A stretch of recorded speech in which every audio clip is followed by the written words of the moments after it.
Novels for ever میں خوش آمدید۔ ناول تیری زلف کے سر ہونے تک، جس کی رائٹر ہے اقرا صغیر احمد، اس کی یہ 10ویں ایپیسوڈ ہے۔ تو آئیے جلدی سے سٹارٹ کرتے ہیں اس ایپیسوڈ کو بغیر کسی دیر کے۔ انشرا عاقفہ کی بدلتی ہوئی دوستی کو شدت سے محسوس کر رہی تھی۔ وہ بہت کھچی کھچی چپ چپ رہنے لگی تھی۔ اس نے نوٹ کیا تھا وہ اسے کچھ کہنا چاہ رہی، پھر نہ جانے کیا وجہ تھی کہ وہ کہہ نہیں پاتی تھی۔ اس نے بے حد کوشش کی کہ وہ جو اس کے دل میں ہے وہ کہہ دے، لیکن ایسا نامعلوم کیا تھا کہ وہ کہنے کی بجائے اس سے دور ہو گئی تھی۔ اس جیسی بہترین دوست کا یہ روکھا و خاموش رویہ اس کو مضطرب کیے ہوئے تھا۔ کلاس کی دیگر لڑکیوں سے بھی اس کی دوستی تھی، مگر ذہنی ہم آہنگی اور انسیت جو اس کو عاقفہ سے تھی وہ ان سے مفقود تھی۔ یہی بات جب اس نے بالی سے شیئر کی تو وہ گویا ہوئی۔ تم کیوں پرواہ کرتی ہو اس کی؟ دفع کرو۔ کچھ لوگ ایسے ہوتے ہیں جن کی پرواہ دل کرتا ہے، اور عاقفہ بھی ان خاص لوگوں میں شامل ہے جس کی دوری کا تصور بھی محال ہے۔ انشی، تم کسی کی پرواہ کرنے والی کب سے ہو گئی؟ وگرنہ تم نے کسی کو اس قابل سمجھا ہی نہیں کہ پرواہ کرو۔ بالی نے بہت حیرانی سے اس کی طرف دیکھا، جس کا کومل چہرہ اضطراب میں مبتلا تھا۔ وہ تکیوں کے سہارے نڈھال سی بیٹھی تھی۔ میں خود کو بہت تنہا محسوس کرنے لگی ہوں۔ میرا دل چاہتا ہے میں ایسی جگہ پر ہوں جہاں لوگوں کا ہجوم ہو، بے شمار رشتے ہوں، لاتعداد لوگ ہوں جو سب میرے اپنے ہوں، مجھ سے محبت کرنے والے، مجھے چاہنے والے، میرا خیال رکھنے والے۔ اس تنہائی سے وحشت ہونے لگی ہے۔ ایسا کیوں ہونے لگا ہے؟ تم تو ایسی نہیں تھی انشی۔ وہ اس کے قریب ہی بیٹھ گئی تھی۔ مجھے خود بھی نہیں پتا، نامعلوم کب میرے اندر کی تنہائی مجھ پر حاوی ہونے لگی۔ اس احساس نے مجھے بزدل بنا دیا۔ میں کمزور ہو گئی ہوں، حتیٰ کہ اس شخص سے میں ہارنے لگی ہوں جس سے مرتے دم تک خود سے لڑنے کا عہد کیا تھا۔ نوفل کی بات کر رہی ہو؟ اس شخص کو جانے سے کو کب سے تم اتنی امپورٹنس دینے لگی ہو جو اس کے بارے میں سوچ رہی ہو؟ یہی بات حیران کن ہے کہ میں اس سے ڈرنے لگی ہوں۔ کئی بار میں کوشش کی اس شخص سے لڑنے کی، جھگڑنے کی کہ اس نے عاقفہ کو مجھ سے دور کر دیا، لیکن مجھے اس کی آنکھوں میں اس درجہ کی نفرت و حقارت محسوس ہوئی۔ پھر میں اس کے سامنے کھڑی نہیں رہ سکی، ایک لمحہ بھی ٹھہر نہ سکی۔ نامعلوم کیا تھا ان آنکھوں میں کہ مجھ جیسی نڈر و بہادر لڑکی کچھ کہہ نہ سکی۔ اس شہر میں کوئی پراسراریت ہے انشی، یہاں آ کر تم کمزور ہونے لگی ہو۔ ایک لڑکا تم کو قدم بہ قدم مات دینے لگا ہے۔ پہلے کبھی ایسا بالکل نہیں ہوا تھا۔ روشن آپی کا کہنا ٹھیک تھا کہ ہم کو اس شہر میں نہیں آنا چاہیے تھا، حالانکہ ان کی زندگی بچپن سے ہی لندن میں گزری ہے، پھر بھی وہ یہاں کے بارے میں زیادہ معلومات رکھتی ہیں۔ انشرا، نانی پکارتی ہوئی کمرے میں داخل ہوئی۔ ڈرائیور شکایت کر رہا ہے تمہاری کہ تم نے اس کے ساتھ باہر آنے جانے سے انکار کر دیا ہے، کیا یہ سچ ہے؟ جی میں نے منع کیا ہے۔ وہ ان کی قریب چلی آئی۔ کیوں؟ یہ بھی کوئی منع کرنے کی بات ہے؟ اسپیشلی گاڑی اور ڈرائیور دونوں تمہارے لیے ہی ارینج کیے گئے ہیں۔ آپ نے نہیں کیے نانی جان، جس نے کیے ہیں اس کی میں شکل دیکھنا بھی پسند نہیں کرتی، یہ آپ کو بخوبی معلوم ہے۔ اس کے لہجے کی سخت ناپسندیدگی اور نفرت ان کو پسند نہ آئی۔ مجھے سمجھ نہیں آتی تم کو کس بات کی اکڑ ہے؟ لاریب جان نچھاور کرتا ہے تم پر بنا کہے۔ اس نے گاڑی اور ڈرائیور بھیجا تاکہ تم عاقفہ کا احسان لیے بغیر جامعہ جاؤ یا جہاں دل کرے جاؤ، اور ایک تم ہو جس کو سوائے اپنی ناک کے کچھ اور دکھائی نہیں دیتا۔ نانی، میرا نام اس ذلیل آدمی کے ساتھ نہ لیا کرے۔ اس نے پاؤں پٹک کر احتجاج کیا۔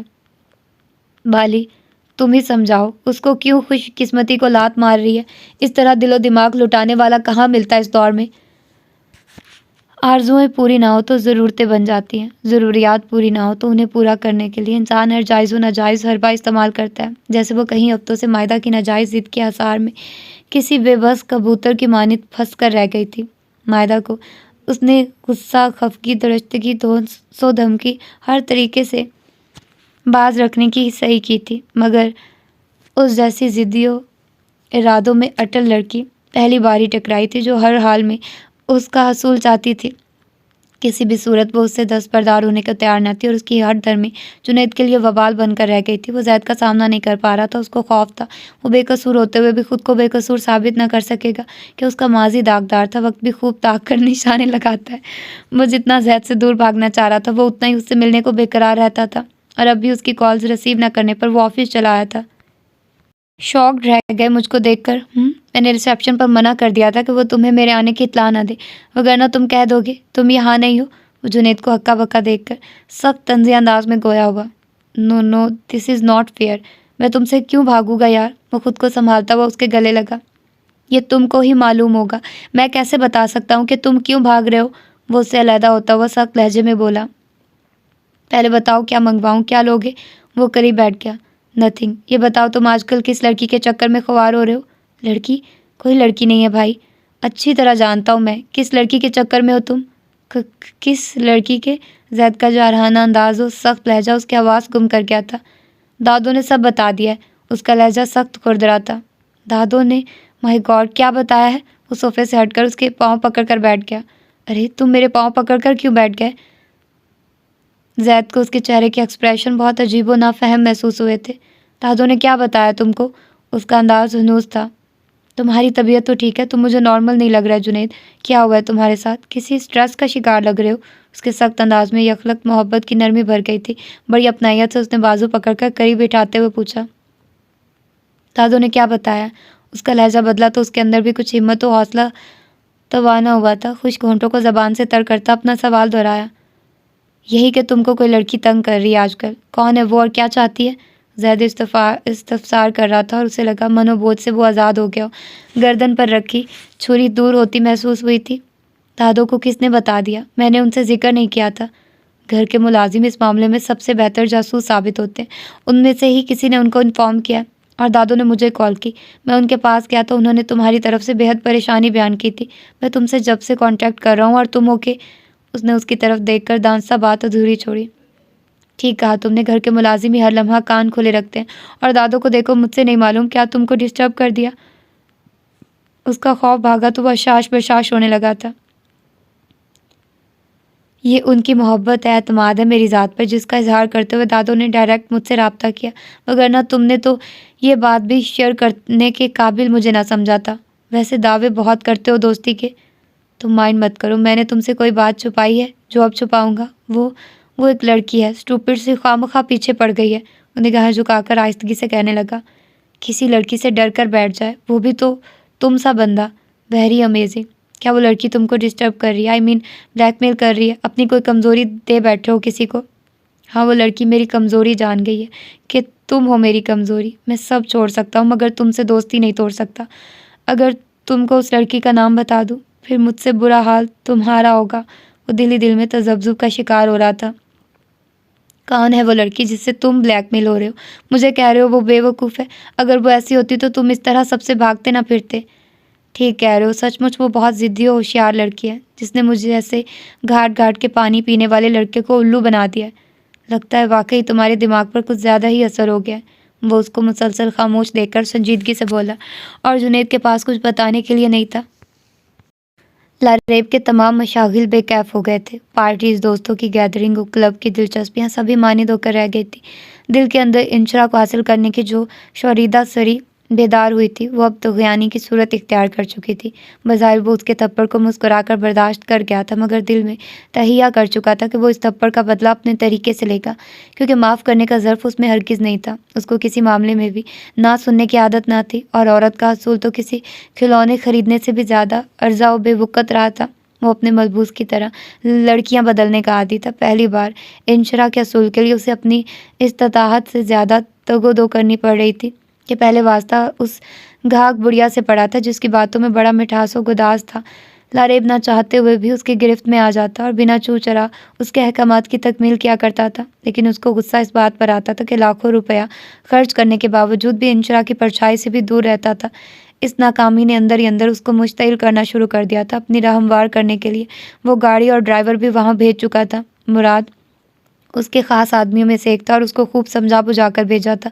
مراد نے وہاں جاتے ہی تابعداری و وفاداری کے عملی مظاہروں سے ان کو متاثر کرنا شروع کر دیا تھا۔ وہ ان کی تمام خبریں باقاعدگی سے لاریب کو دیتا تھا۔ بڑی بیگم صاحبہ بہت گھومنے پھرنے کی شوقین ہے۔ ارے گولی مار اس خبیث بڑھیا کو، جب بھی آتا ہے اس بدروح کی ہی بات کرتا ہے۔ میں نے تجھے انشرا کے لیے وہاں بھیجا، کسی طرح سے میرا راستہ اس تک پہنچنے کے لیے بنا، ابھی تک تو اس کا اعتبار حاصل نہیں کر سکا ہے۔ بس بڑھیا ہی تیرے حواسوں پر رات دن چھائی رہتی ہے۔ وہ بری طرح سے جھنجھلا کر گویا ہوا۔ سر آپ خفا ہو جاتے ہیں، میری مجبوری ہے، میں کیا کروں؟ انشرا بی بی یونیورسٹی جانے کے لیے بھی اکثر کیب لے لیتی ہے یا اپنی فرینڈ کے ساتھ آتی جاتی ہے۔ آج کل ان کی فرینڈ کے ساتھ کوئی ناراضگی چل رہی ہے، اس وجہ سے کبھی وہ میرے ساتھ آتی ہیں۔ ایک بات بتا، تو نے یونیورسٹی میں کبھی انشرا کے ساتھ نوفل کو دیکھا ہے؟ دونوں ساتھ نظر آئے ہیں کبھی؟ اس نے چونک کر استفسار کیا۔ اس کی نگاہیں سرخ تھی۔ ساتھ تو کیا، میں نے ان کو ان کے آس پاس بھی نہیں دیکھا۔ البتہ کل انشرا بی بی بالی بی بی سے کہہ رہی تھی کہ ان کے اور عاقفہ کے درمیان جدائی ڈلوانے میں نوفل کی سازش ہے۔ وہ یاد کرتا ہوا بتانے لگا، اوہ اچھا، اور کیا باتیں ہوئی؟ نوفل کا پھر ذکر آیا؟ انشرا بی بی میرے سامنے بہت محتاط رہتی ہیں، یہ بات بھی انہوں نے غصے میں کہہ دی تھی، مگر پھر چپ ہو گئی تھی۔ جنید جیسے بندے سے فلرٹ کرنا تمہارے بس کی بات نہیں ہے مائی ڈیئر۔ کاشف، شان، کامل جیسے لوگوں کو تم نے اس لیے الو بنا لیا تھا کہ وہ آلریڈی الو ہی تھے، افرا نے کہکا لگاتے ہوئے استہزائی انداز میں کہا۔ تم اپنی بیٹ واپس لے لو اور ہمیں اچھی سی بدلے میں شاپنگ کرواؤ۔ یہ کام تمہارے بس کا بالکل نہیں ہے، ابھی تم بچی ہو بچی۔ عروہ، افرا ایک دوسرے کے ہاتھ پر ہاتھ مار کر ہنسنے لگے۔ تم لوگ کیا سمجھتی ہو میں اتنی آسانی سے اپنی شکست تسلیم کر لوں گی؟ نو وے، تم دیکھنا وہ میرے قدموں میں ہوگا بہت جلد، میں اپنی شرط کبھی واپس نہیں لیتی ہوں۔ ان کے مضحکہ اڑانے پر دل ہی دل میں غصے سے بل کھاتے ہوئے بظاہر مسکرا کر گویا ہوئی، میں نے کہا نا تم ابھی بچی ہو، ایسا نہیں کر پاؤ گی۔ شٹ اپ افرا، میں کوئی بچی نہیں ہوں۔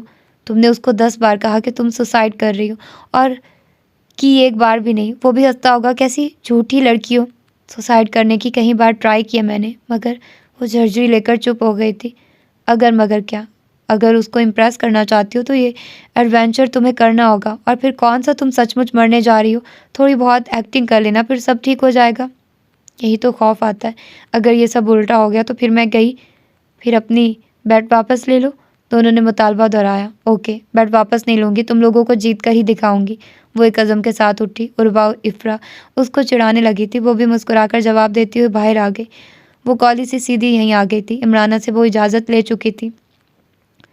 چند دنوں سے ڈرائیور ان کو پک اینڈ ڈراپ کر رہا تھا۔ زید آفس میں مصروف تھا اور سودا کو گھر ڈراپ کرتی وہ خالہ کے ہاں آ گئی تھی۔ خالہ کسی رشتہ دار کے گھر گئی ہوئی تھی۔ ان دونوں کے ساتھ وقت گزرنے کا پتہ ہی نہ چلا تھا۔ آتے آتے یہ چھوٹی سی بحث چھڑ گئی تھی۔ ڈرائیور کے آنے کی اطلاع پر وہ ان کو چیلنج کرتی گیٹ سے باہر نکل آئی تھی، جہاں ڈرائیور کار لیے کھڑا تھا۔ ان دونوں نے اندر سے ہی اس کو رخصت کر دیا تھا۔ زید اس کو پک کرنے آتا تو وہ ضرور اس کو باہر تک چھوڑنے آتی، بلکہ یہ تو ممکن ہی نہ تھا کہ زید باہر کے باہر واپس چلا جاتا، اور وہ جانے بھی نہیں دیتی۔ بھائی آپ؟ وہ اپنی سوچوں میں گم کار تک آئے، ڈرائیونگ سیٹ پر بیٹھے زید کو دیکھ کر بری طرح چونکی۔ ہاں، میں یہاں سے گزر رہا تھا، سوچا تم کو لیتا جاؤں۔ وہ اس کے فرنٹ سیٹ پر بیٹھنے کے بعد کار سٹارٹ کرتا ہوا بولا۔ لیکن آپ اندر کیوں نہیں آئے؟ عروہ، افرا سمجھی تھی ڈرائیور آیا، آپ کو اندر آنا چاہیے تھا نا۔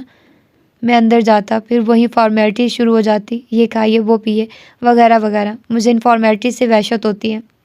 گھر آئے مہمان کے ساتھ مہمانداری کرنی پڑتی، پھر آپ تو بہت خاص مہمان ہوتے ہیں وہاں پر۔ ابھی وہ ان کے سنگت کے خمار میں ڈوبی ہوئی تھی، بے ساختہ کہہ گئی۔ خاص مہمان، وٹ یو مین؟ عروہ بہت پسند کرتی ہے آپ کو، شدید محبت کرتی ہے۔ شٹ آپ، بات کرنے کا سینس بھول گئی ہو، کیا بکواس کر رہی ہو اور کس سے کر رہی ہو، ساری تمیز وہیں چھوڑ آئی ہو۔ زید کا سخت تنبیہ بھرا لہجہ اس کو حواسوں میں لے آیا تھا۔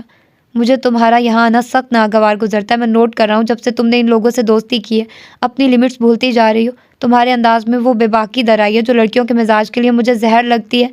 سوری بھائی، میرا مقصد آپ کی دل آزاری کرنا نہیں تھا۔ زید پر اس کے رندھے ہوئے لہجے کا کوئی اثر نہیں ہوا تھا، وہ ہونٹ بھینچے ڈرائیونگ کرتا رہا۔ گھر آ کر بھی کوئی بات نہیں کی تھی، اس نے ویسے بھی تہیہ کر لیا تھا آج جنید کو حتمی وارننگ دینے کا۔ جنید نے کال ریسیو نہیں کی تھی، اس کا سرد و روکھا رویہ برقرار تھا، وہ کسی طرح اس سے بات کرنے کو تیار نہ تھا۔ عروہ اور افرا کی ہنسی و طنزیہ باتیں سماعتوں میں گونجنے لگی تھی، وہ کسی طور بھی شکست کھانے کو تیار نہ تھی۔ شکست سے بہتر تھا موت کو گلے لگانا۔ وہ اس جنون میں اس حد تک آگے بڑھ گئی تھی کہ عمرانہ کی نیند آور ٹیبلٹس ایک کے بعد ایک نگلتی چلی گئی، اور آنکھوں کے سامنے جب اندھیرا چھایا تو گر کر بے سدھ ہو گئی تھی۔ یا حسن رفاقت ہو یا ترک رفاقت ہو، یا آپ بدل جائیں یا مجھ کو بدلنے دیں، غم وہ کہ لہو کر دیں اندر سے ہمارا دل، ہم وہ کہ پگھل کر بھی آنسو نہ نکلنے دیں۔ ممی، میں شادی نہیں کروں گی، آپ پھپھو کو سختی سے انکار کر دیجیے۔ کئی دنوں سے ہمت و حوصلہ کو مجتمع کرتی سودا نے صوفیہ بیگم سے کہا۔ صوفیہ نے میگزین سے نگاہیں ہٹا کر اس کی طرف دیکھا۔ Red printed suit, white trouser اور وائٹ پر ریڈ بارڈر والے دوپٹے میں سادی سی چوٹی میں اس کی شفاف رنگت موتیا کے پھولوں کی مانند چمک رہی تھی، کلیوں جیسا ہی نکھار امڈ رہا تھا، چہرے سے وہ خاصی مضطرب و بدحواس لگ رہی تھی۔ اس کی وجہ وہ اچھی طرح جانتی تھی کہ وہ ماں سے یہ سوال کرنے کی ہمت بامشکل کر پائی تھی۔ گھبراہٹ و بخلاہٹ کی بڑی وجہ یہی تھی، دراصل انہوں نے اپنے اور اس کے درمیان ایک حد قائم کر رکھی تھی، وہ نہیں چاہتی تھی سودا جو بن ماں باپ کی یتیم بچی تھی کسی طور بھی اخلاقی گراوٹ و ذہنی پسماندگی کا شکار ہو کر بگڑ جائے۔ سو انہوں نے ہمیشہ سخت و تکلف زدہ رویہ اپنایا تھا اور ان کی یہ دانش مندی کامیاب رہی تھی۔ آج سدھا اپنی ہم عمر لڑکیوں میں ممتاز و منفرد دکھائی دیتی تھی۔ شادی نہیں کرو گی؟ انکار کر دوں؟ کس سے کرو گی پھر شادی؟ وہ اپنے مخصوص انداز میں گویا ہوئی۔ وہ چپ کھڑی رہی۔ ہاں بولو، پھر کس سے کرنا چاہتی ہو شادی؟ کون ہے تمہارے دل میں؟ کسی کو پسند کر بیٹھی ہو؟ انکار کی کوئی وجہ ہوگی نا؟ چند لمحے وہ کھڑے ہونٹ کاٹتی رہی، پھر تیزی سے کارپیٹ پر بیٹھ کر ان کے گھٹنوں پر چہرہ رکھ کر رونے لگی۔ بے حد دل سوزی تھی آنسوؤں میں۔ ارے سودا، رو کیوں رہی ہو؟ رونے کی کیا بات ہے؟ صوفیہ کو اندازہ ہوا وہ کچھ زیادہ ہی سخت لہجہ اختیار کر گئی ہیں، تو نرمی سے اس کا چہرہ اوپر کر کے آنسو صاف کرتی ہوئی بولی تھی، ممی میں کسی سے بھی شادی نہیں کروں گی، میں شادی کرنا ہی نہیں چاہتی، میں آپ کو چھوڑ کر کہیں نہیں جاؤں گی، مجھے آپ کے ساتھ رہنا ہے ہمیشہ، مرتے دم تک، موت ہی آپ سے جدا کر سکتی ہے مجھے۔ وہ محبت سے ان کے ہاتھ تھام کر روتی رہی۔ میری بچی، اللہ تمہیں صحت و سلامتی عطا کرے، ایمان کے ساتھ، ابھی تمہاری عمر ہی کیا ہے، مرنے کی عمر تو میری ہے۔ ممی پلیز ایسا مت کہیے۔ وہ اور زیادہ رونے لگی۔ بے فکر رہو سودا، میں اس رشتے پر راضی نہیں ہوں، اچھی کی لالچی فطرت سے پوری طرح آگاہ ہوں میں۔ وہ ایسی ظالم و بے رحم عورت ہے جس نے اس وقت مجھے دھکے دے کر گھر سے نکالا جب میرے خاوند کو دنیا سے گئے دوسرا دن تھا، فقط ایک شال کے علاوہ کوئی دوسری چیز اس نے میرے گھر سے مجھے اٹھانے نہیں دی تھی۔ میرے گھر کا دروازہ مجھ پر اور میری بچی پر بند کر دیا گیا تھا۔ میں کیسے بھول سکتی ہوں وہ سیاہ دنوں رات کی کٹھنائیاں اور درد۔ بھائی اور بھابھی ان کی چکنی چپڑی باتوں میں بہل گئے ہیں، مگر میں تم کو اس جہنم میں نہیں جھونکوں گی۔ ایک عرصے بعد وہ اسے ممتا بھرے لہجے میں سمجھا رہی تھی۔ آپ ماموں اور ممانی کو صاف صاف بتا دیں۔ میں نے کہا نا، تم فکر مت کرو، اچھی آپا کو یہ سوچ کر خوش ہونے دو کہ بیٹی کے معاملے میں بھی وہ اپنی منمانی کر کے مجھے شکست دے چکی ہیں۔ بھائیو بھابھی لاکھ ان کی اداکاری سے مروب ہوتے رہے، لیکن فیصلہ آخر میں وہی ہوگا جو میں چاہوں گی۔ سودا مطمئن ہو کر سونے کے لیے روم میں چلی آئی۔ دروازہ کھولتے ہی اندھیرے نے اس کا استقبال کیا تھا۔ اس نے لائٹ روشن کی تو مائدہ کا بیڈ خالی تھا۔ اس کو حیرت ہوئی تھی کیونکہ وہ خواہ کتنی رات تک جاگتی رہے مگر بیڈ سے جدا ہونا اس کو گوارا نہ تھا، اور اب 12 بج رہے تھے اور وہ غائب تھی۔ پہلے اس نے سوچا کہ شاید کہ دیکھے کہ وہ کہاں ہے، لیکن پھر خیال آیا کہ کچھ عرصے سے اس کے تیور بگڑے ہوئے ہیں۔ اس کا دل کرتا تو اس سے اچھے موڈ میں بات کرتی، وگرنہ اکثر تو وہ اس سے دور دور ہی رہا کرتی تھی۔ اکثر اگر اب بھی اس کے جانے سے وہ خفا ہو جاتی، اور خفگی اس کو کسی کی برداشت نہیں تھی۔ وہ بیڈ شیٹ درست کرنے لگی۔ ماں دودھ کے گلاس ٹرے میں رکھے بوا اندر داخل ہوئی اور مائدہ کو وہاں نہ پا کر گویا ہوئی، ارے یہ کیا انہونی ہو گئی ہے کہ مائدہ بیٹی بستر پر نہیں ہے آج، ورنہ دنیا ادھر کی ادھر ہو جائے، مائدہ بیبی کا آرام نہیں چڑھتا۔ شاید ممانی کے پاس ہوں گی، وہ ٹرے ٹیبل پر رکھتی ہوئی بولی۔ ممانی کی بھی خوب کہی بیٹا، وہ تو دوائی کھا کر کب کی خوابوں کی دنیا میں پہنچ گئی ہوں گی، اپنے آگے ان کو کہاں بیٹا بیٹی خبر رہتی ہے۔ پھر مائدہ کہاں ہے؟ اس کے انداز میں تفکر تھا۔ ارے ہوگی کہاں، وہی عمرانہ بہو کے پورشن میں۔ ماں تو دنیا مافیا سے بے خبر سو رہی ہوگی، اور مائدہ کی مرضی، جو دل میں سمائے وہ کرے۔ آپس کی بات ہے بیٹا، مائدہ بیٹی کے لچھن مجھے ٹھیک نہیں لگ رہے ہیں، وہ بہت دھیمے متفکر انداز میں بولی۔ وہ بدل گئی ہیں، ہر وقت غصہ ان کی ناک پہ رہنے لگا، اب تو ہمارا بھی لحاظ نہیں کرتی، جو دل کرتا ہے بول دیتی ہیں۔ پہلے ایسی نہیں تھی، بہت ادب و آداب والی بچی تھی، یہ جب سے خالہ کے ہاں آنا جانا شروع کیا ہے تب سے ہی بالکل بدل کر رہ گئی ہیں۔ بوا کی بات بالکل درست تھی، یہ تبدیلی وہ بھی نوٹ کر رہی تھی، لیکن بوا کو اس نے کوئی جواب نہیں دیا۔ بوا کی ہاں میں ہاں ملانے کا مطلب تھا کہ اور بھی شدت سے وہ مائدہ کی نقل و حرکت پر نگاہ رکھتی، اور پھر سب کے ہی گوش گزار یہ باتیں ہونے لگتی جو غیر مناسب بات تھی۔ بوا کے جانے کے بعد دل کے ہاتھوں مجبور ہو کر وہ مائدہ کی تلاش میں اوپر پورشن میں آئی، اور مائدہ روم میں بے حس و حرکت پڑی تھی، اس نے وہیں سے چیخنا شروع کر دیا تھا۔ مائدہ کی متواتر آتی کالز نے جنید کو جھنجھلاہٹ، اکتاہٹ اور آخرکار غصے اور جنون میں مبتلا کر دیا تھا۔ شروع میں وہ زید سے چھپ رہا تھا، جان بوجھ کر اسے سامنا نہیں کرنا چاہ رہا تھا، لیکن کہ کہیں وہ سمجھ جائے، اس کو خبر نہ ہو جائے، اور ایسا ہوا تو ان کی دوستی ٹوٹ جائے گی، وہ اس پر لعنت بھیجتا ہمیشہ کے لیے اس سے دور ہو جائے گا، اور یہی خوف اس کو آج اپنی سب سے بڑی بے وقوفی لگ رہی تھی۔ وہ عقل مندی کا مظاہرہ کرتا ہوا پہلی کال پر ہی اس کو اعتماد میں لے کر سب بتا دیتا تو بات اتنی آگے نہیں بڑھتی۔ وہ کئی دفعہ اس کو ملنے کی آفر کر چکی تھی، انکار پر خودکشی کی دھمکی دینے لگی جب وقت گزرنے کے ساتھ شدید سے شدید تر ہوتی جا رہی تھی۔ آج اس کا حوصلہ و ہمت جواب دے گیا تھا، آج وہ تہیا کر کے گھر سے نکلا تھا زید کو سب سچ سچ بتانے کا، خواہ وہ یقین کرے نہ کرے۔ دوستی کو ختم کرنا اعتماد کے قتل سے زیادہ بہتر تھا۔ پھر دادی کہتی تھی، سچائی و صداقت خود کو منواتی ہے، چاہے دیر سے ہی صحیح۔ از خود گواہی دیتا ہے۔ یہ فیصلہ کر کے وہ زید کے پاس چلا آیا تھا۔ پہلے وہ کسی ضروری فائل میں مصروف رہا، پھر وہ ڈنر کرنے دور دریا چلے گئے تھے۔ کھانے کے دوران ادھر ادھر کی باتوں کا سلسلہ چلتا رہا تھا۔ جنید کھانے کے بعد بات کرنے کا سوچ چکا تھا کہ پہلے بات ہو جاتی تو اس کو علم تھا وہ کھانا ہرگز نہ کھاتا، اور اب کھانے کے بعد کافی کا دور اختتام پر تھا۔ ماں اس نے سنجیدگی سے کہا، زید۔ اس نے سنجیدگی سے اس کی طرف دیکھتے ہوئے ابتدا کی، ارے کیا ہوا، تم اس قدر سنجیدہ کیوں ہو؟ کافی کا سپ لیتے ہوئے اس نے چونک کر کہا، ایک بات کرنا چاہتا ہوں میں تم سے۔ شور، وائی ناٹ؟ اسی لمحے موبائل گنگنا اٹھا۔ سوری یار، میں پہلے تائی کی بات سن لوں پھر تمہاری بات سنتا ہوں۔ اس نے اسکرین پر نام دیکھ کر سر کان سے لگا لیا اور دوسرے لمحے وہ گھبرا کر اٹھ کھڑا ہوا۔ ہاتھ میں پکڑا مگ بھی چھوٹ گیا تھا۔ میں آ رہا ہوں، اس نے عجلت میں کہا۔ جیب سے والیٹ نکالا اور ایک بڑا نوٹ نکال کر ایش ٹرے کے نیچے دبا دیا تھا۔ What's up? کچھ مجھے بتاؤ گے؟ وہ تیزی سے اس کے ساتھ چلتا ہوا بولا۔ کس کی کال تھی؟ کیا ہوا ہے؟ وہ دوڑنے کے انداز میں چل رہے تھے۔ تائی کی کال تھی، کہہ رہی تھی مائدہ کو کچھ ہو گیا ہے۔ اس کی آواز میں سخت پریشانی اور اضطراب تھا۔ کیا ہو گیا ہے؟ بدحواسی و خوف نے ایک دم ہی اس پر حملہ کیا تھا۔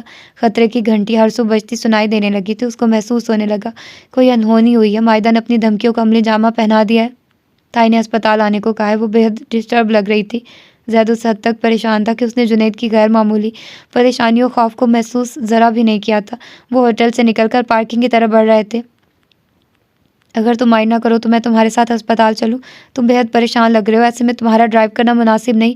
وہ اندر ہی اندر دگرگو ہوتی حالت کو سنبھالنے کی صحیح کرتا اس سے مخاطب ہوا تھا۔ زید نے کہا کچھ نہیں، اس بات میں سر ہلا دیا تھا۔ مائدہ انتہائی نگہداشت یونٹ میں تھی۔ ڈاکٹر کی زبانی یہ جان کر اس کے ساتھ ساتھ جنید کے بھی قدموں سے زمین نکل گئی تھی کہ مائدہ نے نیند آور ٹیبلٹس کھا کر خودکشی کی کوشش کی ہے۔ اس کا معدہ ابھی بھی واش کیا جا رہا تھا۔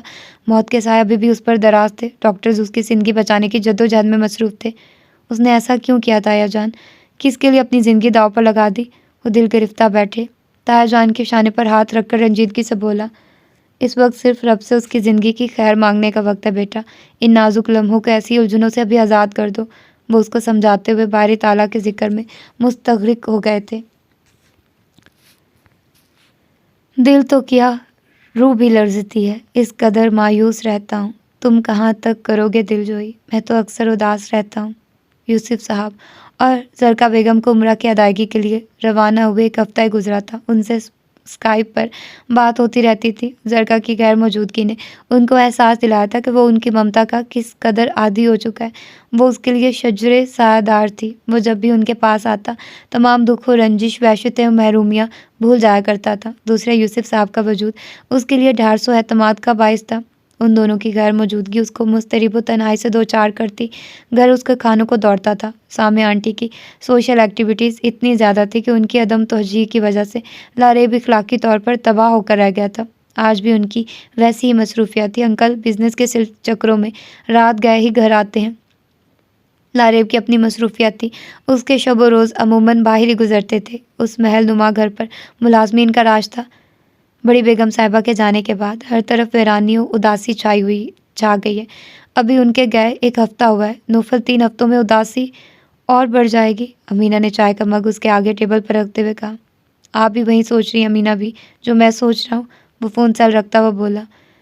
بڑی بیگم صاحبہ کی خوش اخلاقی اور دریا دلی کے قصیدے دور دور تک پڑھے جاتے ہیں۔ ان کی طبیعت میں انکساری و عاجزی بے مثل ہے بیٹا۔ جو ایک دفعہ مل لے پھر بار بار ملنے کی تمنا رکھتا ہے۔ آپ کی بات بالکل درست ہے۔ ماما کو دیکھ کر صرف ایک ہی خیال آتا ہے، وہ ماں ہے، صرف ماں۔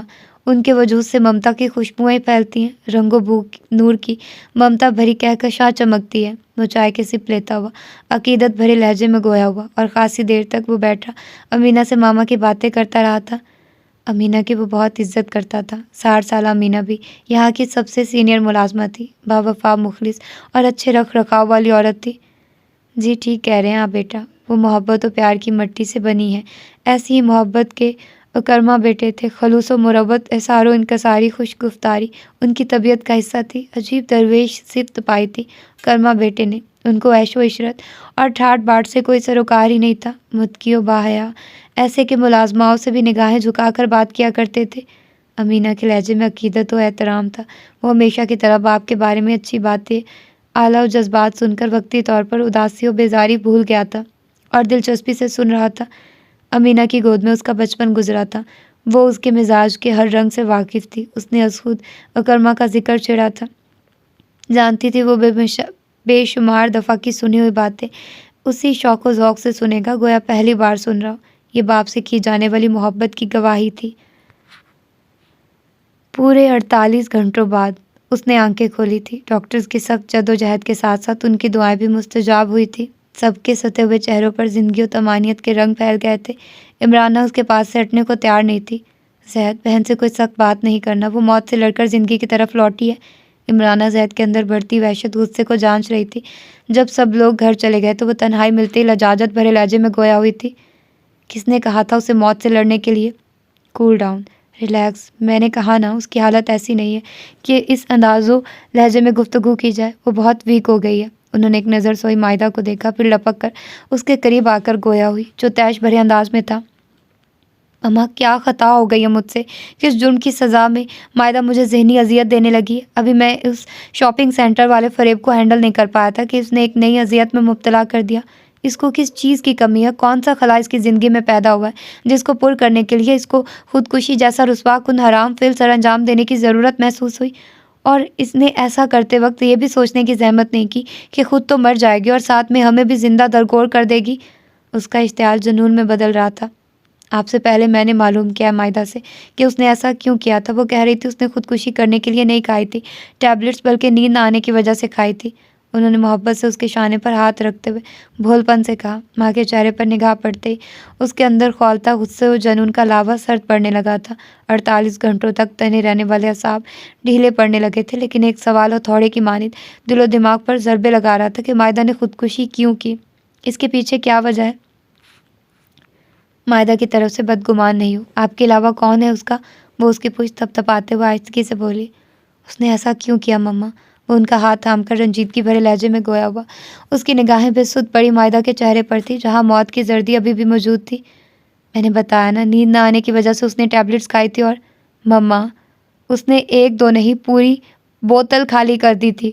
ہاں، اس کو کیا معلوم کتنی مقدار میں کھائی جاتی ہے۔ مائدہ بے وقوف بھی تو بہت ہے۔ خیر، میری بچی کو نئی زندگی ملی ہے، اس خوش میں اس کی غلطی معاف کر دیں۔ بھائی بہنوں سے ناراض نہیں ہوا کرتے۔ وہ اس کی الجھنوں اور تفکرات سے بے نیاز مائدہ کو اس کے غیظ و غضب سے بچانے کی صحیح میں مگن تھی۔ آپ کو میری قسم ہے زیادہ، آپ مائدہ سے نہیں پوچھیں گے ابھی تو اس نے خودکشی نہیں کی، پھر کہیں خوف سے خودکشی نہ کر لے۔ ٹھیک ہے، جو آپ کا حکم۔ وہ گہری سانس لے کر رہ گیا۔ رضوانہ اپنی دونوں بیٹیوں کے ہمراہ چلی آئی تھی۔ وہ کچھ دیر وہاں ٹھہر کر آفس چلا گیا تھا۔ عاقفہ کی کال پر وہ فوراً ہی چلی آئی تھی۔ وہ اس کو دیکھتے ہی گلے لگ کر رونے لگی تھی۔ انشرا پریشان ہو گئی تھی۔ پلیز عاقفہ، کچھ بتاؤ گی بھئی، یہ روئے جاؤ گی؟ ہوا کیا ہے آخر؟ وہ اسے خود سے علیحدہ کرتے ہوئے نرمی سے گویا ہوئی۔ تمہیں معلوم ہے بابر نے کیا کیا میرے ساتھ؟ وہ اس کے ساتھ بیڈ پر بیٹھ گئی۔ بابر نے کیا کیا؟ اس نے پرپوز کیا مجھے۔ کیا؟ وہ حیرت سے چیخی تھی۔ تمہیں بھی جھٹکا لگا نا؟ میں بھی ایسے شاکڈ رہ گئی تھی۔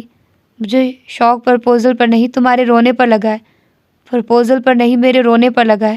کیا مطلب ہے تمہارا؟ تم رو کیوں رہی ہو؟ وہ کشن گود میں رکھ کر ایزی ہو کر بیٹھی۔ بابر نے پرپوزل کیوں بھیجا؟ اس کو ایسا نہیں کرنا چاہیے تھا۔ وہ ملازمہ کو چائے کا کہہ کر اس کے قریب بیٹھ گئی۔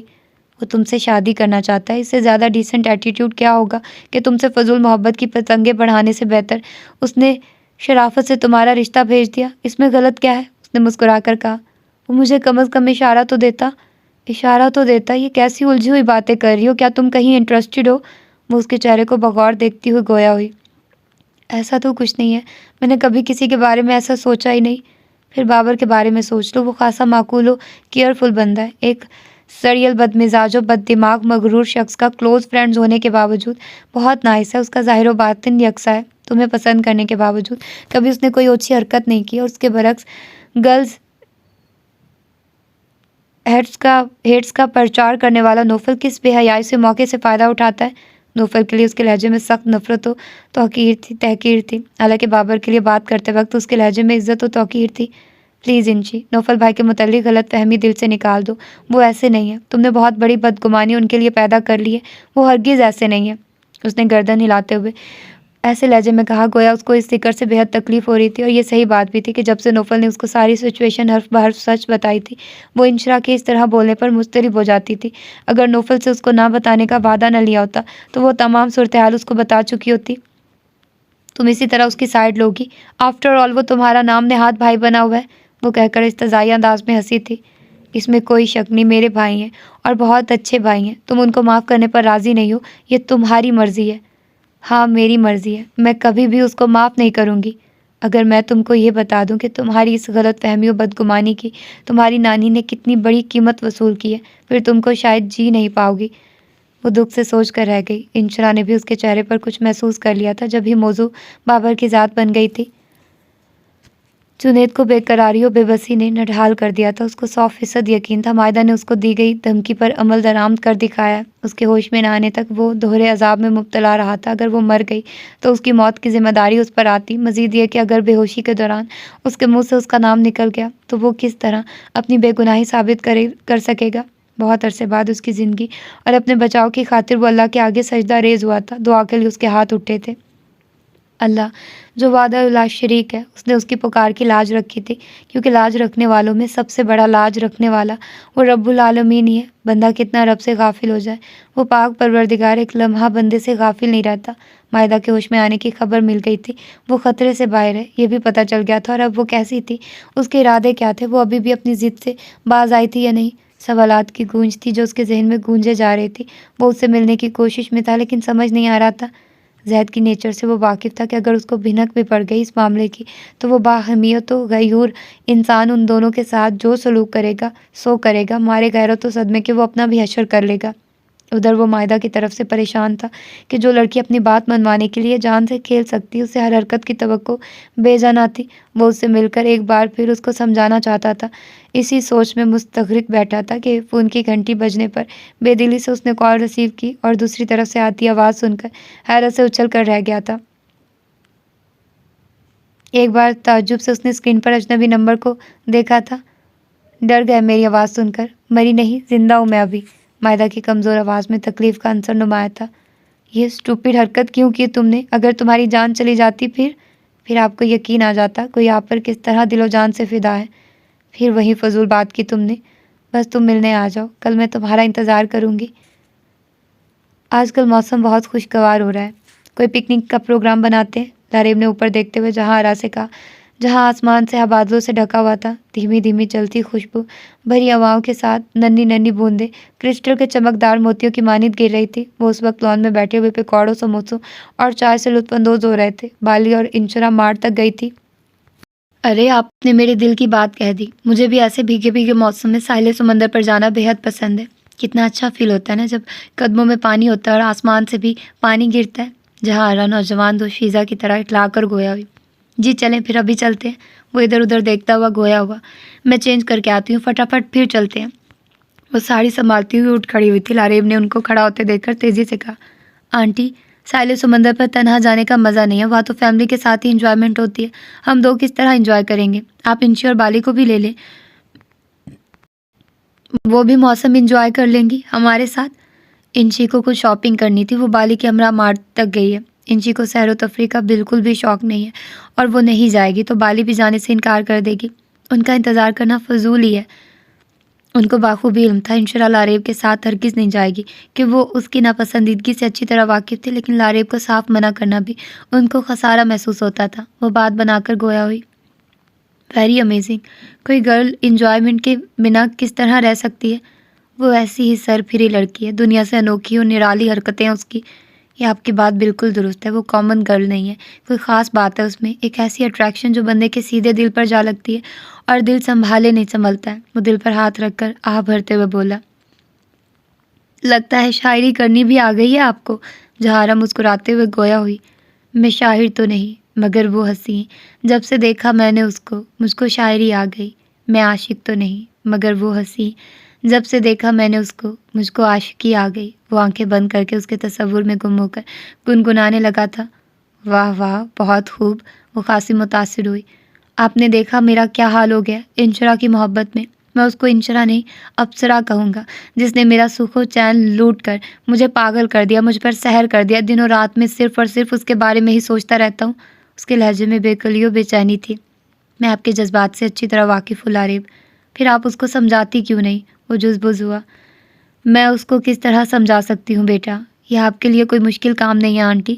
وہ متحر ہوا، محبت اس تالی کا نام ہے جو دونوں ہاتھوں سے بجائی جاتی ہے، وہ اور انچی کے ہاتھ پکڑ کر یہ تالی بجوائی نہیں جا سکتی۔ ابھی آپ نے ہی کچھ دیر قبل کہا تھا کہ انچی کوئی عام لڑکی نہیں، وہ محض صورت و کردار میں ہی نہیں، بد دماغی و بد لحاظی میں بھی عام لڑکیوں سے مختلف ہے۔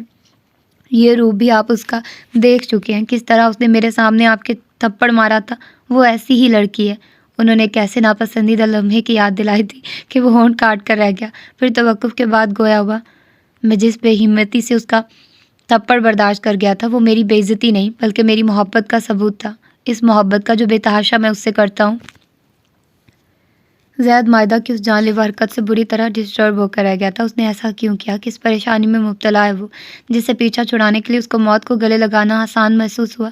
وہ اسی غور و فکر میں مبتلا، بھوک و پیاس سے بیگانہ تھا۔ 3 دن بعد بھی اس کو نہ نیند کی حاجت تھی نہ آرام کی طلب، ذہن ان کانٹوں کی طرح چبھتے سوالوں سے لہو لہان ہو رہا تھا۔ زمرد اور منور اس کو آرام کرنے کی تلقین کر کے اپنے کمرے میں چلے گئے تھے۔ صوفیہ اور بوا کچن صاف کرنے میں مصروف تھیں۔ وہ بوا سے چائے کا کہہ کر اوپر چلا آیا تھا۔ عمرانہ کے کمرے کا دروازہ کھلا ہوا تھا اور ان کی آواز آ رہی تھی، میں نے کہا نا تم سے، جاؤ یہاں سے، بھوک نہیں ہے مجھے، جب لگے گی کھا لوں گی، تم کو میرے سر پر سوار ہونے کی ضرورت نہیں ہے، جاؤ تم۔ گو کی آواز میں وہ تنتنا و گھن گرج نہیں تھی جو ان کے مزاج کا خاصہ تھی، دبی دبی کمزور آواز میں نفرت و بیزاری جو کی تو موجود تھی۔ میں چلی جاؤں گی، پہلے آپ کھانا کھائیے، ان 2-3 دنوں میں آپ نے ڈھنگ سے کھانا نہیں کھایا، بہت کمزوری ہو گئی، آپ کمزور ہو گئی ہیں آپ۔ سودا کی آواز محبت و خلوص سے لبریز تھی، وہ باہر رک گیا۔ تم کون ہوتی ہو میرا خیال کرنے والی؟ میرا خیال صرف میری بیٹی ہی رکھ سکتی ہے، تم اس کی جگہ کبھی نہیں لے سکو گی۔ ممانی جان، میں مائدہ کی جگہ لینا بھی نہیں چاہتی، میں صرف یہ چاہتی ہوں آپ کھانا کھائیے، پھر آپ کو میڈیسن بھی لینی ہے، کھانے کے بعد یہ فروٹ ضرور کھائیے گا۔ وہ اعتماد و احترام بھرے لہجے میں گویا تھی، تم جاؤ یہاں سے، مجھے تمہاری شکل نہیں دیکھنی، مجھے میری بیٹی یاد آ رہی ہے، میری مائدہ، میری جان، اگر اس کو کچھ ہو جاتا تو میں بھی مر جاتی۔ وہ ذہنی انداز میں چیختے ہوئے رونے لگی۔ سودا ان کو روتے دیکھ کر آگے بڑھی تاکہ چپ کروا سکے۔ ماں زید اندر داخل ہوا، اس نے ہاتھ کے اشارے سے اس کو جانے کا کہا اور خود ان کے قریب بیٹھ کر دائیں بازو کے حصار میں لیتے ہوئے بولا، مما مائدہ بالکل ٹھیک ہے، ڈاکٹرز نے اوکے کی رپورٹ دے دی ہے، کل یا پرسوں ڈسچارج ہو کر وہ گھر آ جائے گی، آپ اس کی فکر مت کریں، وہ ٹھیک ہے۔ زہد، اس نے ایسا کیوں کیا؟ آپ نے تو کچھ نہیں کہا تھا اسے۔ وہ اس سے دور ہوتی ہوئی چونک کر گویا ہوئی، کیا مطلب ہے آپ کا مما؟ اس نے تعجب سے ان کی طرف دیکھا۔ وہ مجھ سے کئی مرتبہ کہہ چکی ہے کہ آپ کو اس کا خالہ کے گھر جانا اور افرا اور عروہ کے ساتھ رہنا ناگوار گزرتا ہے۔ جس رات اس نے ٹیبلٹس کھائی ہیں وہ رضوانہ بجیا کے گھر سے ہی آپ کے ہمراہ آئی تھی۔ ماں کی بات پر اس کو یاد آیا وہ سچ کہہ رہی تھی، کیونکہ اس رات رضوانہ خالہ کے گھر سے واپسی پر اس نے بڑی بے باکی سے عروہ کی محبت کا ذکر کیا تھا، اور وہ جو رشتوں و نعتوں کی نزاکت اور پاکیزگی کا جنون کی حد تک پاس رکھنے کا عادی تھا برداشت نہ کر پایا تھا، اور بہت ہی سخت لہجے میں سرزنش کی تھی تاکہ آئندہ محتاط رہے۔ اگر کوئی بڑا کسی غلط بات پر سرزنش کرے تو خودکشی کر لینی چاہیے۔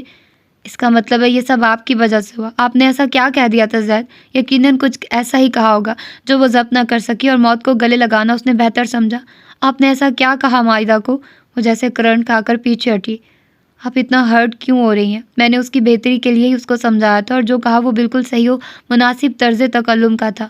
ان کو ساری بات سمجھاتے ہوئے وہ سپاٹ انداز میں گویا ہوا، واہ بھائی واہ، آپ کو نامعلوم کیا ہو گیا ہے؟ بہنوں سے بھی کوئی اس طرح سے بات کی جاتی ہے بھلا؟ جتنا اس کو پلکوں پر بٹھا کر رکھا تھا ایک دم ہی پلکوں سے ہی کیا نظروں سے بھی گرا دیا۔ چھوڑیے مما، آپ ڈنر کریں، شاید میں اس بار زیادتی کر بیٹھا، مجھے معلوم نہیں تھا کہ میں اتنا روڈ بیہیویئر کروں گا۔ مائدہ سے کی گئی تمام گفتگو لفظ و لفظ اس کو یاد آنے لگی کہ غصے میں وہ اس کو بہت کچھ کہتا چلا گیا تھا، یا شاید ماں کے آنسوؤں کا اثر تھا۔ زید، میری ساری توقعات، تمام خواب و آرزوئیں فقط آپ کی ذات سے وابستہ ہیں۔ مدثر کی بے وفائی مجھے زندگی کی خوشیوں سے بے نیاز کر چکی ہے۔ اگر آپ بھی ہم سے مس بیہیو کریں گے، پھر ہم ماں بیٹی اسی طرح زندہ رہنے سے زیادہ موت کو ترجیح دیں گے۔ ایسا نہیں ہو سکتا مما، وہ ان سے لپٹ کر گویا ہوا۔ گڈ، ویری گڈ، یہی بیسٹ اور آنیسٹ طریقہ کار ہے کسی کو اپنی زندگی میں شامل کرنے کا، وگرنہ آج کل جو محبت کے نام پر ہوس و بے حیائی کے کھیل کھیلے جا رہے ہیں، ان سب سے مجھے نفرت ہی نہیں کراہت بھی محسوس ہوتی ہے۔ بابر نے اس کو رشتہ بھیجنے سے آگاہ کیا تو اس نے خوشی کا اظہار کیا۔ عاقفہ بہت سلجھی ہوئی، با کردار و با حیا لڑکی ہے، تمہارے لیے بہترین لائف پارٹنر ثابت ہوگی۔ اس ماحول میں ایسی لڑکیاں انمول ہو چکی ہیں، وہ انمول مجھے ہی بے مول کیے دے رہی ہے۔ وہ منہ بنا کر گویا ہوا، کیا کہہ رہے ہو؟ کیا مقصد ہے اس بات کا؟ وہ چونک کر پوچھ بیٹھا۔ کال کی تھی اس نے مجھے اور بے حد بگڑ رہی تھی کہ اس کی پرمیشن کے بنا رشتہ کیوں بھیجا۔ وہ سخت ناراض ہے۔ وہ کہیں انوالو تو نہیں؟ نہیں، اس نے صاف انکار کر دیا ہے۔ پھر انکار کا کوئی ریزن بھی تو ہوگا۔ پتہ نہیں، میرا تو انکار سنتے ہی دماغ آؤٹ ہو گیا تھا۔ پھر میں نے رابطہ نہیں کیا۔ ٹھکرائے جانا کتنا پینفل ہوتا ہے۔ اس اذیت کو میں رات سے جھیل رہا ہوں اور کسی پل سکون نہیں مل رہا۔ دل کی بات جب لبوں پر آئی تو درد بھی چہرے پر پھیل گیا تھا۔ تم پریشان مت ہو، میں خود عاقبہ سے بات کروں گا۔ مجھے فیل ہو رہا ہے کوئی وجہ یا الجھن ضرور ہے جو اس نے انکار کیا ہے۔ بابر کے بجھتے چہرے میں اس کو اپنے باپ کا چہرہ دکھائی دینے لگا تھا، وہ بھی محبت کے جواب میں۔ مما کی بے رخی و بے اعتنائی دیکھ کر اسی طرح بس مردہ دکھائی دینے لگتے تھے، اداس و افسردہ۔ تم بات کرو گے عاقبہ سے؟ تم بات کرو گے؟ اس کے انداز میں استجاب و تحریر مچل اٹھا تھا۔ ہاں، تم اتنا حیران کیوں ہو رہے ہو؟ میں بات نہیں کر سکتا؟ مجھے یقین نہیں آ رہا۔ میں تم کو جذبات و احساسات سے بے نیاز کوئی پتھر دل رکھنے والا بندہ سمجھتا تھا۔ شدید حیرانی کے باعث وہ بولا۔ خلاف معمول نوفل نے مسکراتے ہوئے گردن ہلا کر کہا، عشق میں سنا تھا لوگ ہوش و حواس سے عاری ہو جاتے ہیں، آج اس بات کا پریکٹیکل بھی ہو گیا ہے۔ ابھی تم ہنس رہے تھے اور اب رو رہے ہو نوفل۔ وہ اٹھا اور اس کے گلے لگ گیا۔ ٹھیک کہہ رہے ہو تم، میں پاگل ہو گیا ہوں۔ جب سے عاقبہ نے انکار کیا میرا دل مجھ سے ہی بددل ہو گیا ہے۔ میرے اندر گویا خزاؤں نے ڈیرے ڈال دیے۔ کل تک یہ دنیا میرے لیے جنت تھی۔ وہ اس کے گلے لگے، رندھے لہجے میں بول رہا تھا، مجھے یقین نہیں ہے اس پر۔ محبت اس طرح بھی ہوتی ہے۔ ایک عرصے سے عاقبہ کے لیے تمہارے انداز میں ایک سافٹ کارنر فیل کر رہا تھا۔ بائی گاڈ، مجھے یہ معلوم نہ تھا تم اس راہ پر بہت دور تک جا چکے ہو، اتنی مسافت طے کر لی ہے کہ اب واپسی ممکن نہیں۔ وہ اس کا شانہ تھپ تھپاتا ہوا بے حد سنجیدگی سے بولا، محبت پہلے دبی دبی راکھ میں چنگاریوں کی صورت جنم لیتی ہے اور پھر پتہ ہی نہیں چلتا کب بلاؤ کی صورت اختیار کر لیتی ہے اور انسان اس آگ میں جلتا ہی چلا جاتا ہے۔ اس کے انداز میں بے چینی تھی۔ محبت و عشق کی باتیں اور جذبات کی صداقتیں صرف کتابوں میں الفاظ کی صورت مکید ہو کر رہ گئی ہیں۔ اس دنیا میں محبت بے وفائی بن کر رہ گئی ہے۔ جس کو تم محبت کہہ رہے ہو وہ وقتی اٹریکشن ثابت نہ ہو۔ یہ کیا کہہ رہے ہو؟ ابھی تو تم عاقبہ کو قائل و راضی کرنے کی بات کر رہے تھے اور اب آنن فانن میری محبت پر شک کرنے لگے ہو۔ تم عجیب بات کر رہے ہو یار۔ وہ اس کا بدلتا موڈ دیکھ کر حیران ہوا۔ نوفل نے خاموش رہنا بہتر سمجھا۔ ایک ہستی ماضی کی دھند میں لپٹی دکھائی دینے لگی تھی۔ پاپا نے بھی اس عورت سے محبت کی تھی، نہ صرف محبت بلکہ اس کو عزت بنا کر گھر لے آئے تھے۔ محبت و چاہت کے خزانے اس پر لوٹا دیے تھے۔ دنیا کا عیش و آرام، مال و دولت اس کے قدموں میں ڈھیر کر دی تھی، لیکن پھر بھی وہ عورت بے وفا رہی۔ ارے کس سوچ میں گم ہو؟ پلیز تم عاقبہ کو راضی کر لو، قسم لے لو مجھ سے تم کو کوئی شکایت نہیں ملے گی۔ وہ ہاتھ جوڑ کر بولا۔ رضوانہ بیگم عروہ اور افرا کے ہمراہ مائدہ کی عیادت کے لیے آئی تھی۔ عروہ کو اپنے قریب آتے دیکھ کر زید سرد سے روم سے باہر نکل گیا تھا کہ اس کو کسی خوش فہمی میں مبتلا کرنا نہیں چاہتا تھا۔ اس کو خود پر وارفتہ دیکھ کر اس کے ارادے وہ جان گیا تھا اور اس کے شک پر صداقت کی مہر یہ بتا کر لگا دی تھی کہ عروہ اس کو بہت پسند کرتی ہے۔ کسی کو چاہنا بے اختیاری عمل ہوتا ہے۔ وہ اس بے اختیاری عمل سے بہت پہلے گزر چکا تھا۔ ایک دل میں دو محبتوں کے گلاب کبھی نمو نہیں پا سکتے۔ یہ کسی کو سمجھانا سہل نہ تھا۔ یہ بات دل میں دبائے وہ اسپتال سے نکل گیا تھا۔ کہاں تک بھاگتے رہو گے؟ میں بھی دیکھتی ہوں تم کو۔ تم جس راہ پر جاؤ گے مجھے وہیں پاؤ گے میرے بھولے پیا۔ عروہ نے دور تک اس کی پشت کو گھورتے ہوئے دل میں سوچا تھا۔ عمرانہ، مائدہ سے پوچھا تم نے کہ اس نے ایسی جان لیوا حرکت کیوں کی؟ رضوانہ زید کے جاتے ہی پرتجسس انداز میں ان سے مخاطب ہوئی۔ کوئی خاص بات نہیں تھی بجیا، زید نے اونچی آواز میں ڈانٹ دیا تھا۔ بھائی کی ڈانٹ برداشت نہیں کر پائی اور غصے میں نیند کی گولیاں کھا لی تھی۔ آپ کو معلوم ہی ہے زید کی تیز نظر برداشت نہیں ہوتی۔ مائدہ کو پھر اس کی ڈانٹ برداشت کرنا ممکن ہی نہ تھا۔ مائدہ کی بہتر ہوتی طبیعت نے ان پر اچھا اثر ڈالا تھا۔ وہ پرسکون تھی۔ دیٹس گڈ، تم کہہ رہی ہو تو پھر یہی بات ہوگی، ورنہ سچی بات یہ ہے جوان لڑکی کی ایسی حرکت معاشرے میں رسوائی کا سبب بنتی ہے۔ ہر ایک کے ذہن میں یہ بات آتی ہے کہ کوئی ناجائز تعلقات کا ہی معاملہ ہوگا جو لڑکی نے ایسا قدم اٹھایا۔ رضوانہ کے لہجے میں عام عورتوں کی جیسی خود بد دو طنز ان کو ذرا پسند نہیں آئی۔ فوراً ہی وہ جارحانہ انداز میں بولی، بجیا سنا تھا اپنے مارتے بھی ہیں تو چھاؤں میں ڈالتے، آپ اپنی ہو کر اس قسم کی باتیں کر رہی ہیں، حد ہو گئی آپ کی۔ جگہ کسی اور نے ایسی بات کہی ہوتی تو میں اس کا منہ توڑ دیتی اسی وقت۔ ارے میں تو ایک جنرل بات کر رہی ہوں، تم برا کیوں مان رہی ہو؟ میری جان، تم کیا سمجھتی ہو مائدہ صرف تمہاری بیٹی ہے؟ میرا کوئی تعلق نہیں اس سے۔ میں اس کو بھی عروہ و افرا کی مانند اپنی بیٹی سمجھتی ہوں۔ کوئی اس کی طرف انگلی تو اٹھا کر دیکھے، میں پورا ہاتھ کاٹ ڈالوں گی۔ تم نے تو ایک لمحے میں مجھے پرایا کر دیا عمرانہ۔ انہوں نے بہت خوبصورتی سے پینترا بدلا تھا۔ سمرد بھابھی، صوفیہ بوا، کسی نے بھی ایسی بات اشارتاً بھی نہیں کہی۔ عمرانہ کا موڈ بگڑا ہی رہا تھا۔ وہ بہنوں بھانجیوں پر باری صدقے جاتی تھی، لیکن جو محبت ان کو اپنے بچوں سے تھی وہ خود غرضی کی انتہاؤں پر تھی، جس کے آگے نہ ان کو بہن عزیز تھی نہ کوئی اور رشتہ۔ تمہارے سامنے کیوں کہیں گی وہ؟ ایسی باتیں دوسروں سے کی جاتی ہے، گھر کے بھیدی ہی لنکا ڈھاتے ہیں، اور تم بہن سے بددل ہو رہی ہو۔ سوری، آپ تو جانتی ہیں ابھی حواسوں میں کہاں ہوں میں۔ وہ ان کا ہاتھ تھام کر لجاجت سے گویا ہوئی۔ اٹس اوکے، تم مجھ سے ناراض ہو جاؤ لیکن میں تم سے ناراض نہیں ہوں گی، اکلوتی ہو، بے حد لاڈلی بہن ہو میری، وہ انہیں گلے لگاتی گویا ہوئی۔ اوہو، بہت محبت کے مظاہرے ہو رہے ہیں۔ اور وہ ان کے قریب آتے ہوئے مسکرا کر گویا ہوئی، جبکہ افرا نے اپنا فون بیگ میں رکھتے ہوئے لیٹی ہوئی مائدہ سے معنی خیزی سے کہا، کچی ڈوری سے کھینچے آئیں گے آپ کے وہ، یا ان کو بلانے کے لیے تم کو کوئی دوسری ایموشنل بلیک میلنگ کرنا پڑے گا۔ مائدہ نے ایک نگاہ اس کو دیکھا تھا، بولنا بھی کچھ چاہا تھا، پھر کچھ سوچ کر آنکھیں موند لی تھی۔ آج ہوش میں تھی، پھر بھی دوائیوں کے زیر اثر غنودگی میں مبتلا ہو جاتی تھی، اب بھی ایسا ہی ہوا تھا۔ ویسے بھی وہ ذہنی طور پر پرسکون تھی۔ ہوش میں آنے کے بعد تایا اور تائی کی باتوں سے اس کو معلوم ہو گیا تھا کہ جنید زید کے ساتھ کل رات تک یہاں موجود تھا، اور خالہ اور مما کو باتوں میں مشغول دیکھ کر اس نے افرا کے فون سے جنید کو کال کر کے ہسپتال آنے کا کہا تھا۔ تو یہ تھی اس کی آج کی ایپیسوڈ۔ یقیناً آپ لوگوں کو پسند آئی ہوگی۔ پھر ملتے ہیں اس کی اگلی ایپیسوڈ میں۔ اپنا ڈھیر سارا خیال رکھیے گا۔ اللہ حافظ۔